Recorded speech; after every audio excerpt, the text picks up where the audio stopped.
El título de la aplicación de esta mañana se llama Tres enseñanzas. No una, no dos, tres. Para que veas, andamos así de corteses, de generosos. Tres enseñanzas. Pero a través de una persona distinta o que no estamos acostumbrados, ¿verdad? A través de Judas Iscariote. Ojo, no te confundas. Sabemos que el mayor ejemplo es ¿quién? Nuestro Señor Jesucristo, ¿verdad?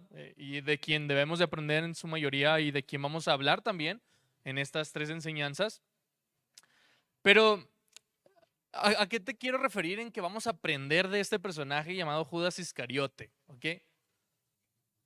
Am, ¿Tú crees que podamos aprender algo bueno? No hoy, en nuestra vida, claramente. ¿Tú crees que podamos aprender algo bueno de los momentos o de las personas o de las cosas malas? ¿Sí o no, hermanos? Yo creo que sí, ¿verdad? A veces nos dicen, bueno, muchos de nuestros maestros nos dicen que aprendemos más de de las, pues ahora sí, de los concursos, de las audiciones que perdemos que cuando ganamos. Porque cuando las perdemos, tenemos esta introspección de que qué podemos mejorar. Bueno, ok, no conseguiste eso, pero ¿qué hiciste bien? Pero ¿qué hiciste mal? ¿Qué puedes mejorar? ¿Qué puedes hacer mejor para la próxima? ¿Qué puedes aprender de esto? Y a veces también podemos aprender algo bueno de esas personas que son malas con nosotros, ¿no? Podemos aprender también algo bueno de esas cosas malas que nos pasan. Fíjate, en la Biblia, si vemos casos así, por ejemplo, Jesús en su milagro, vamos a ponerlo negativo, de la higuera, ¿te acuerdas? Que maldijo a la higuera por aparentar dar fruto, porque se veían las hojas. Los discípulos tenían hambre. Dice Jesús, vamos a la higuera. Cuando llegan a la higuera, esa higuera no tiene fruto. Y maldice a la higuera y se seca. Es el único milagro que podemos ver de una manera negativa que hace Jesús. Entonces, de esa cosa, de esa historia mala o negativa, les dio una lección a a los discípulos, a los apóstoles.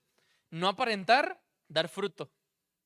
Por ejemplo, podemos también aprender de Jonás y su rechazo de predicar en Nínive.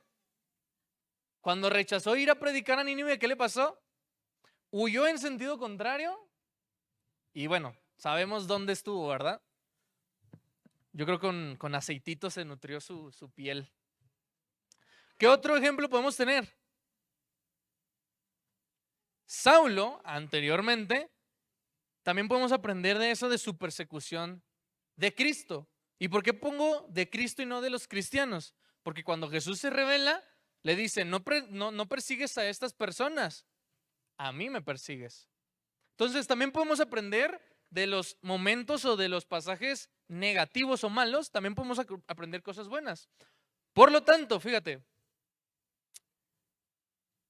platicando con un hermano, me decía estas preguntas que aún me las cuestiono hoy en día. Me decía este hermano,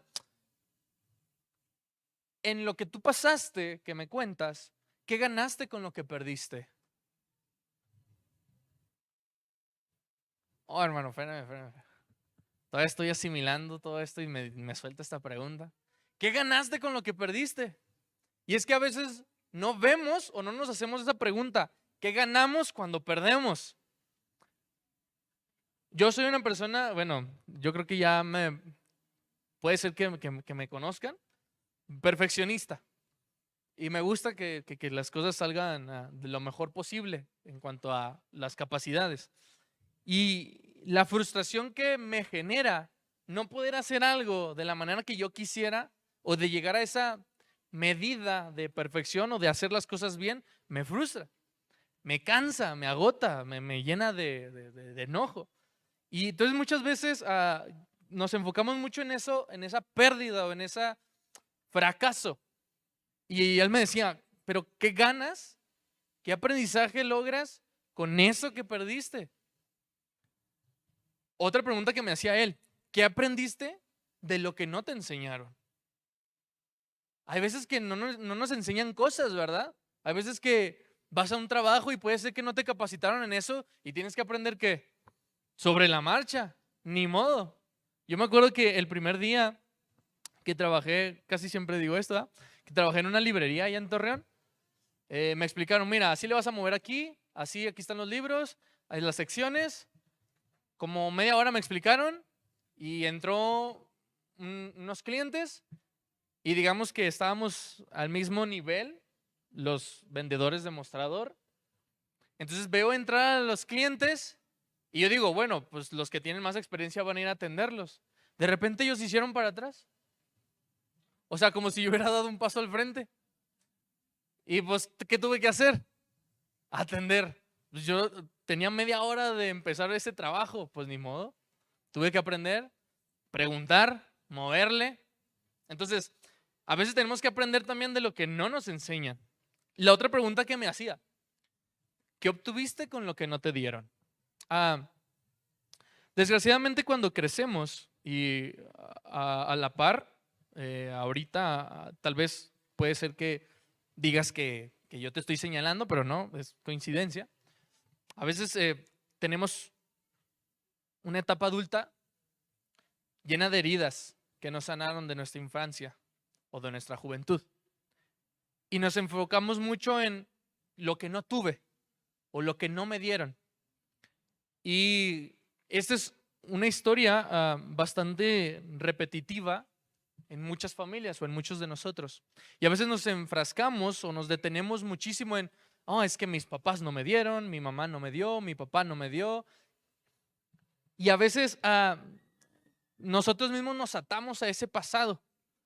Y entonces nos encasillamos en, es que no tuve, es que no tuve. Y el hermano me decía esto, ¿y qué obtuviste de lo que no te dieron? O con lo que no te dieron. Me decía, porque mira, el cúmulo de todas estas cosas son lo que te formaron hasta el día de hoy. Lo que no tuviste es lo que hace que tengas hoy.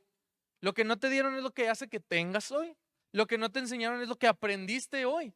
Entonces, todo eso que vivimos o esas experiencias que nosotros podemos decir que fueron malas o que fueron negativas, también es el cúmulo para que hoy en día estés aquí. Entonces, muchas veces decimos, no, es que si volviera en el tiempo, no. Es que si volvieras en el tiempo y corrigieras eso, hoy no serías quien eres. Y hoy tal vez no estarías aquí. Y hoy tal vez no estarías escuchando de Jesús. Y hoy tal vez no estarías en la congregación. Entonces, en esos momentos malos también hay aprendizaje. Por lo tanto, hermanos, podemos deducir o declarar que el aprendizaje se encuentra en todo. Pero ¿qué hay que hacer? Si el aprendizaje se encuentra en todo, hay que observarlo, hay que analizarlo y hay que tratar de entenderlo. Porque a veces somos seres emocionales, ¿cierto o falso? Cierto, cierto. Y al ser seres emocionales, dejamos que el enojo, la felicidad, la tristeza, la alegría nos rijan, nos dominan.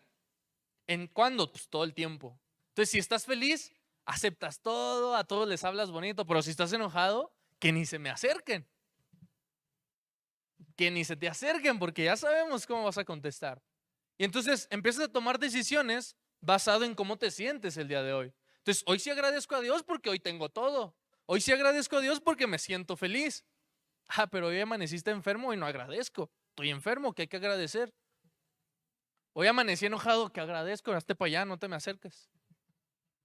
Entonces empezamos a basarnos en nuestras emociones. Y acuérdate, según Pablo en Romanos 12:1, nuestro servicio es racional.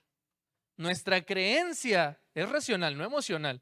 Nuestro sacrificio es racional y no emocional. ¿Okay? Entonces, el entendimiento del cristiano es muy importante, no dejarse guiar por las emociones. Incluso me recuerda a esta escena de Gálatas, cuando les dice, acuérdense eso que sentían al principio de cuando escucharon el evangelio.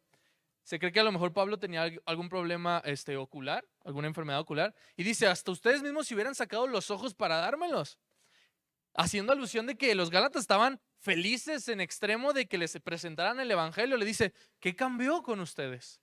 Si al principio estaban muy felices, que hasta se querían sacar los ojos y dármelos. Entonces entendamos que sí, pues nuestros ánimos van a cambiar, pero acuérdate, Santiago 1:8, el hombre de doble ánimo, ¿qué? Es inconstante en todos sus caminos. Entonces dice Jesús, vuestro sí sea que y vuestro no. Ya ves. Muy bien. Entonces, ¿vamos bien hasta aquí? Muy bien. Entonces, la primera enseñanza que podemos ver a través del ejemplo o de la vida o de lo que aconteció con este hombre llamado Judas Iscariote, la primera enseñanza que podemos ver en nuestras vidas es, puedes seguir a Cristo, pero poner tu tesoro, tu mirada en otro lugar. Puedes seguir a Cristo igual que lo siguió Judas, pero vas a poner o puedes poner tu tesoro, tu mirada en otro lugar. Fíjate, Juan 12 del 1 al 8, allá acompáñame en tu Biblia. Evangelio según Juan, capítulo 12, versos del 1 al 8. Dice, Jesús es ungido en Betania. Fíjate, 6 días antes de la Pascua vino Jesús a Betania, donde estaba Lázaro, el que había estado muerto y quien había resucitado de los muertos. Y le hicieron allí una cena. Marta servía y Lázaro era uno de los que estaban sentados a la mesa con él. Entonces María tomó una libra de perfume de nardo puro. Ahora sí que vamos a usar una expresión utilizada por muchos. Carísimo de París. Porque eran muy caros esos perfumes, ¿ok? De mucho precio.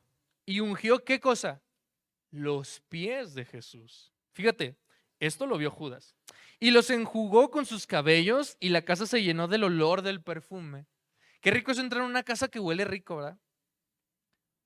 Si no me contestaste que sí, es que o no hueles o ya te acostumbraste al olor de tu casa.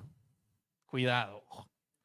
Pero a mí me gusta mucho cuando termino de hacer labores domésticas, primero colocar el trapito en forma de victoria y después el olor de todo lo limpio, la verdad. Lastimosamente no me dura nada limpio, pero bueno. Y la casa se llenó del perfume. 4. Y dijo uno de sus discípulos, Judas Iscariote, hijo de Simón, el que le había de entregar. ¿Por qué no? A ver, ¿por qué no? Denme una razón, dice Judas. Denme una razón de por qué este perfume no fue vendido por 300 denarios y dado a los pobres. Pero dijo esto, fíjate cómo Juan lo relata. Pero dijo esto no porque se cuidara de los pobres, sino porque era ladrón. Juan, ¿cómo le gustaba balconear a las personas, verdad? Y a él mismo se dice el discípulo amado. Ojo. Y teniendo la bolsa, fíjate, y teniendo la bolsa, ¿quién? Judas, sustraía de lo que se echaba en ella.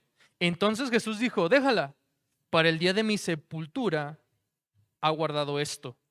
Porque a los pobres siempre los tendréis con vosotros, mas a mí no siempre me tendréis. ¿Qué podemos notar de esta sección o de esta historia que nos relata Juan? ¿Qué es lo que verdaderamente le interesaba a Judas? ¿Los pobres? ¿El hacer una labor altruista? No. Él robaba, nos dice Juan. Incluso, fíjate, se le dio la confianza de tener el dinero de todo el grupo y aún así les robaba. Yo me preguntaba, ¿por qué teniendo, fíjate, por qué teniendo a Mateo, que era un experto en el manejo del dinero, por qué no pusieron a Mateo? Pero tal vez no lo pusieron por algo en específico. A lo mejor les carcomía más el hecho de que era republicano. No le des. Pero fíjate quién terminó robando. Aquel que le habría de entregar. ¿Qué más podemos ver? Pues que Judas era codicioso. Que Judas era codicioso. Entonces, como pregunta, como reflexión, ¿dónde estaba su tesoro realmente? Su tesoro, su corazón, su mirada, no estaba en Jesús. No estaba en sus amigos discípulos. No estaba en las personas que quería ayudar. Su corazón, su mirada estaba en el dinero. ¿Cuántos de nosotros entonces, como Judas, podemos seguir a Cristo? Y hoy estamos aquí. Pero fíjate, tu corazón, tu mirada, tu tesoro, no es Cristo, es lo material, es las riquezas. ¿A ti te importa más no crecer en Cristo, sino crecer en riquezas? No crecer en Cristo, sino crecer en posesiones. No crecer en Cristo, sino crecer en lo material. A Judas le interesaba eso. El peligro, hermanos, de parecernos a Judas. De estar siguiendo a Cristo, pero nuestra mirada en las camionetas, en los carros, en el dinero, en las posesiones, en la ropa de marca, en lo material. Cuidado. Nos dice Jesús, no os hagáis tesoros ¿dónde? En la tierra, donde se corrompen y los roban. Hacerlos mejor ¿dónde? En el cielo, que allá no los roban. Segunda enseñanza. Puedes oír a Cristo, lo puedes oír. Pero fíjate, pero poner tu atención en otro lugar. Ejemplo, ahorita tú me estás viendo. Bueno, algunos están agachados, otros de lado. Puedes pretender que me estás escuchando, pero tu atención no está aquí. Tu atención la tiene otra cosa. El partido de ayer, el partido de hoy, la novela de ayer, la novela de hoy, la pasarela. No sé, lo que te interese, ¿no? Tu atención no está. Tu mirada, tu oído, quién sabe, ¿verdad? Pero a lo mejor tu mirada sí. Nos decía una maestra, están de cuerpo presente pero de mente ausente. Porque pues el cuerpo aquí está, ¿verdad? La mente quién sabe. Entonces, fíjate, al igual que Judas, puedes oír a Cristo, pero no ponerle atención a Cristo. ¿A qué nos referimos? Fíjate, otra vez Juan. Juan capítulo 8. Ahí fíjate que tengo equivocada la cita. Ahorita te voy a decir cuál es. Juan capítulo 8. Y los versos vamos a leer del 42 al 44. ¿Okay? Del 42 al 44. Dice, Jesús entonces les dijo, si vuestro Padre fuese Dios, ciertamente me amaríais, porque yo de Dios he salido. Y he venido, pues no he venido de mí mismo, sino aquel que me envió, él que me envió. ¿Por qué no entendéis mi lenguaje? Y aquí está la pregunta que quiero que nos hagamos. ¿Por qué no entienden la forma en que yo estoy hablando? Porque no pueden escuchar mi palabra. Vosotros, por consecuencia, sois de vuestro padre el diablo, y los deseos de vuestro padre queréis hacer. Te voy a poner un ejemplo. Nosotros podemos escuchar de Cristo a Cristo. Si mis cálculos no me fallan, tú dime,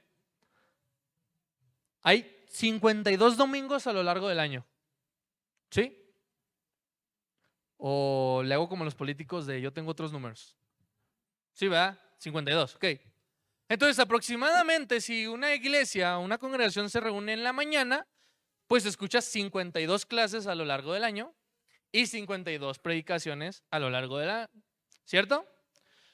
Hay congregaciones a lo largo de nuestra República Mexicana que se congregan mañana y tarde. Quiere decir que vamos a sumarle una predicación más. Quiere decir que aproximadamente ellos escuchan 100 predicaciones al año. 52 clases al año.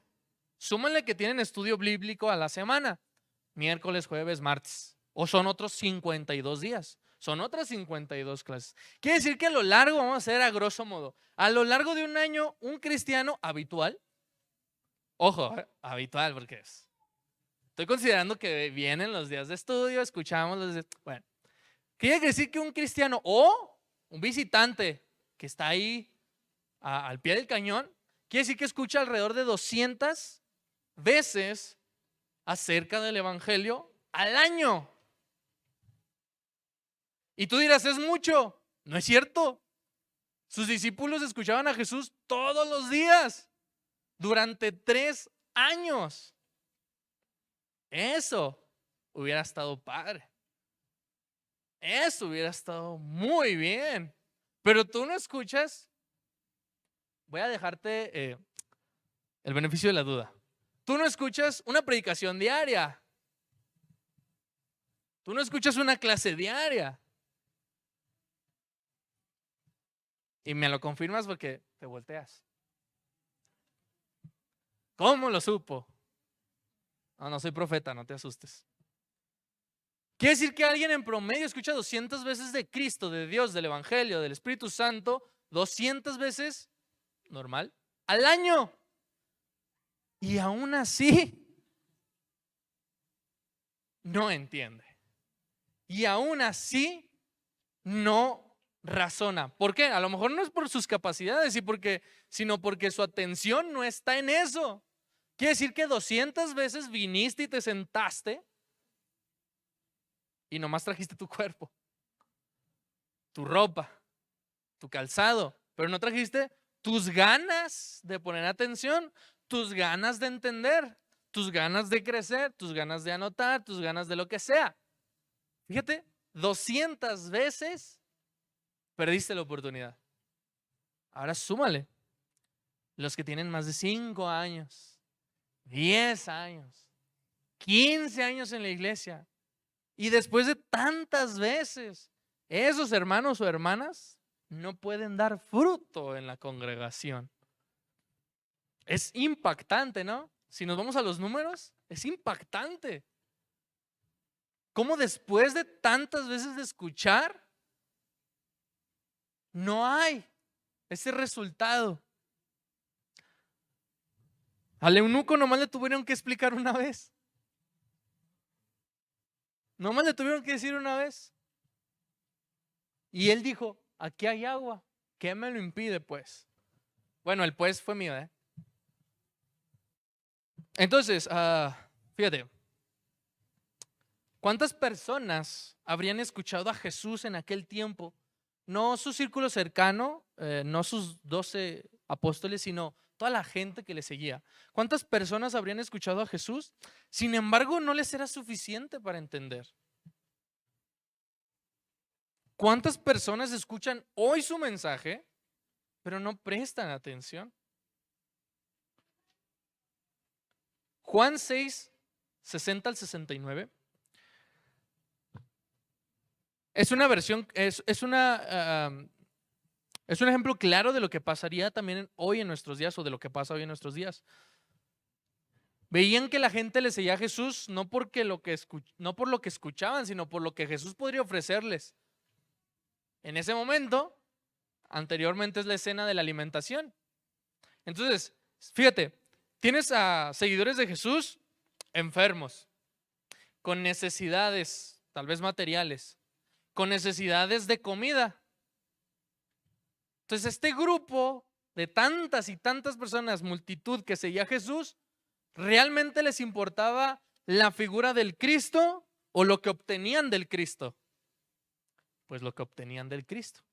Desgraciadamente, muchas personas actualmente así van y buscan de Dios, por lo que pretenden o suponen que van a obtener, no por algo más allá. Dice Jesús, les dice, a ver, ustedes también se quieren ir, les dice a los discípulos. Es que Jesús, estás hablando cosas muy duras. Bueno, dice Jesús, ya muchos se fueron, ¿ustedes también se quieren ir? Así de directo, hermanos. Tiene que ser también hoy para nuestros días. ¿Te puedes ir? Claro que te puedes ir. Pero no es a los hombres a los que rechazas, es a Dios al que rechazas. Es al Cristo crucificado y resucitado al que rechazas. A mí no, ni a Abraham, ni al hermano David, ni al hermano Ismael, ni al hermano Gregorio, ni a todos los que pasamos aquí y hablamos, ¿no? A mí ignórame si quieres. Al que te debería de importar que estás ignorando es a Cristo y a Dios. Ahí sí preocúpate. Ahí sí preocúpate.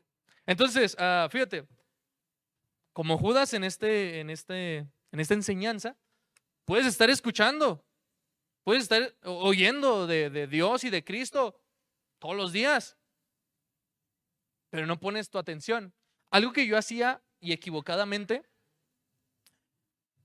es que yo ponía predicaciones o clases, pero para tenerlo de fondo y estar haciendo otra cosa.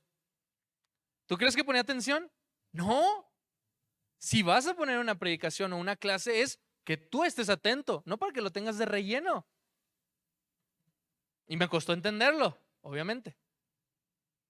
Y era darle importancia. A ver, si mi tiempo lo voy a destinar bien.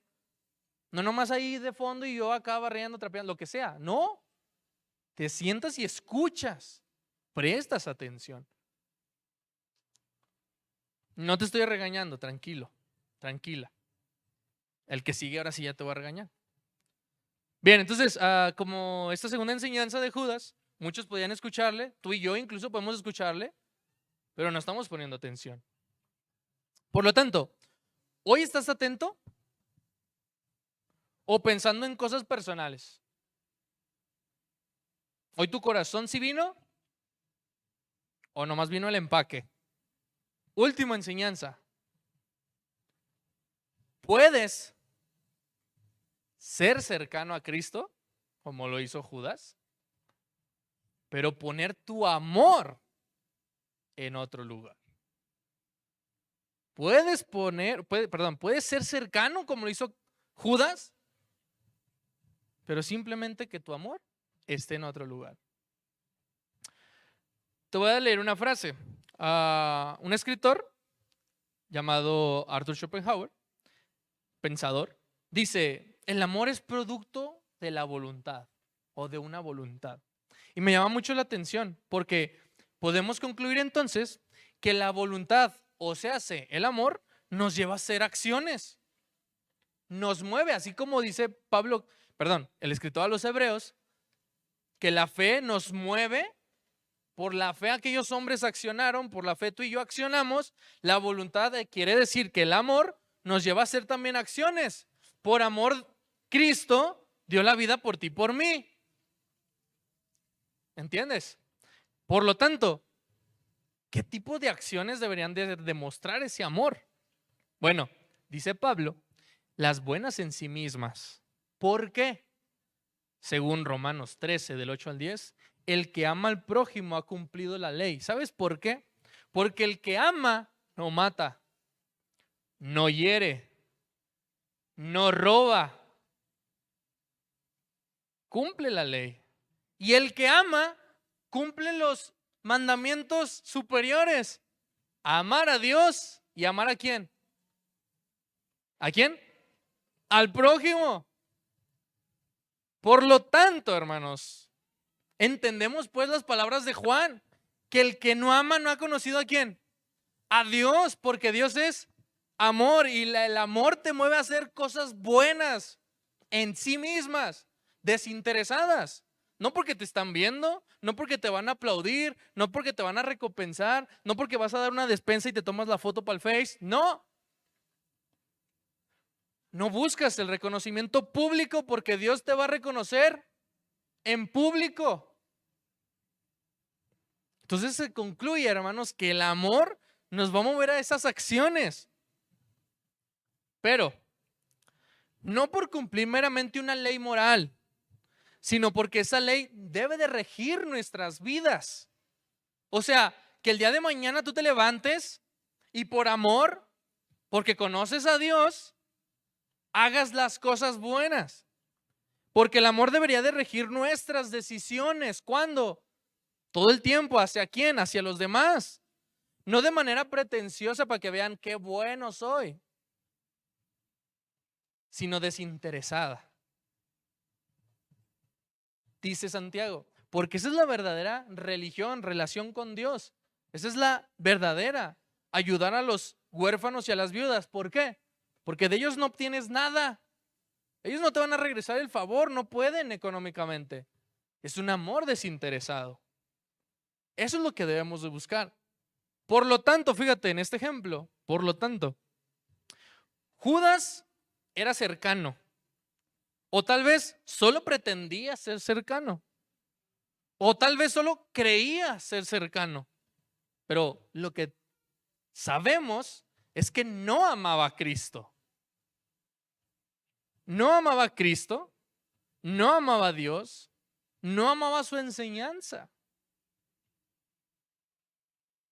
Ahora imagínate cambiar el nombre de Judas por el tuyo. Y que al final de tu vida digan, bueno, pues Samuel tal vez era cercano, pretendía ser cercano, creía ser cercano, pero no amó a Cristo, no amó a Dios y no amó su enseñanza. La pregunta que te invito a que te hagas, ¿tú amas estar aquí realmente?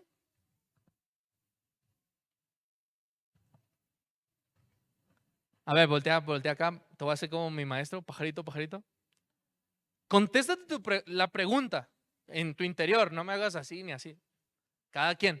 Realmente, sé sincero contigo mismo. Ojo, puedes mentirte, ¿verdad? Pero Dios es quien conoce tu corazón. ¿Realmente amamos estar aquí? ¿Realmente amamos a Dios?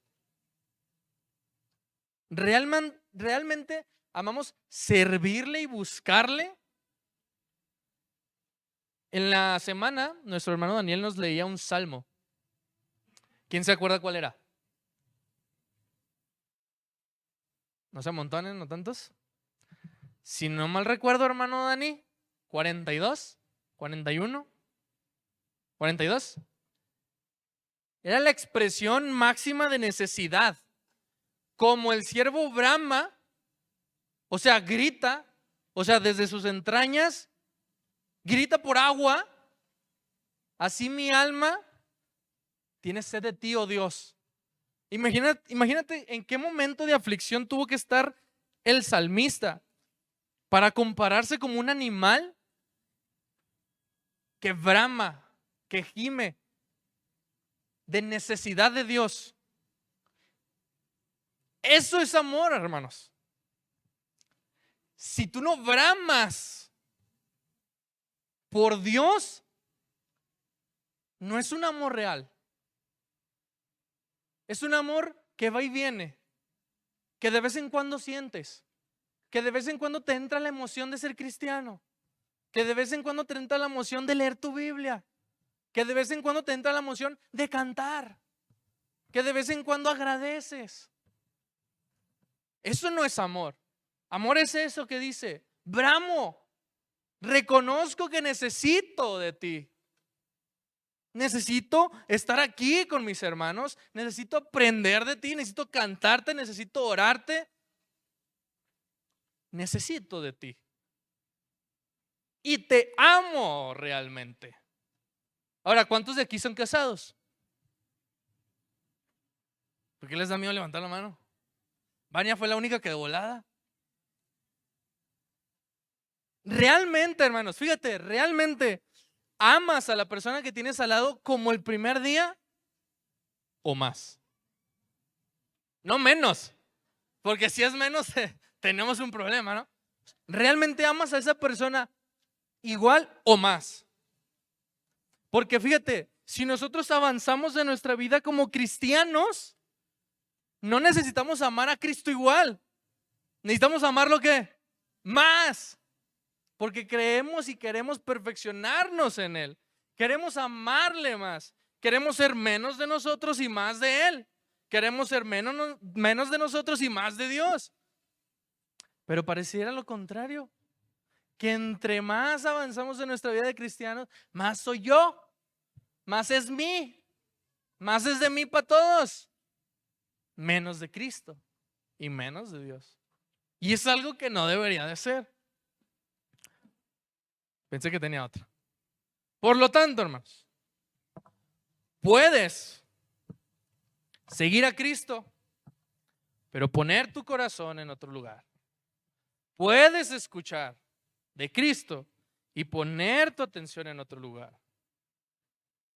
Puedes ser cercano a Cristo y poner tu amor en otro lugar. Tenemos que cuidar de eso, hermanos. Que el Señor nos bendiga.